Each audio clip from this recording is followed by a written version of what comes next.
the only one. Why aren't they there? The president really didn't invite that. He said, yes, let's have bipartisan solution. But if you take medical malpractice reform off the table, which is a major Republican objective, so that's gone immediately.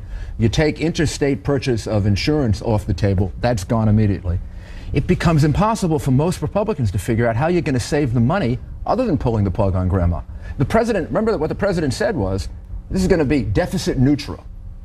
Some raise in taxes, but basically deficit neutral. So how do you reduce $1 trillion or $750 billion in costs without taking services away from people who get services? And the people who basically get the services are senior citizens. So the president has created this dilemma. He wasn't just not specific about it.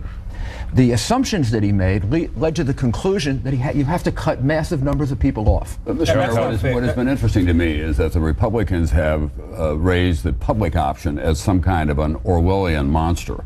Half the health care in America is already delivered by the government. Medicare, Medicaid, the Veterans Administration, the Federal Employees Health Program is government run. That's part of the problem.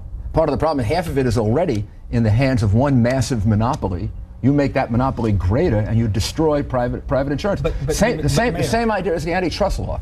If one company becomes so large, it wipes out all of its competitors. If that company is the government, which right now threatens to wipe out all of its competitors, you add 40 million people to that, forget private insurance. But people under the government plans are generally pleased, number one. Number two, the cost of private insurance, the cost of private insurance, I'd go with you, Mr. Mayor. We could poll on Medicare. I think an overwhelming majority of Americans like their Medicare and those in the Veterans Program want some improvements. Three times more expensive than ever predicted. That's not true, sir. Private health insurance inflation has gone up at double the rate that public health insurance has gone up, number one. Number two, the president from the outset, we can be critical of the way he went about doing health care, but you cannot condemn him for reaching out to Republicans. Max Baucus said he would not do a bill without the Republican leader on the committee. What did Grassley do? He went home and labeled it a death panel bill.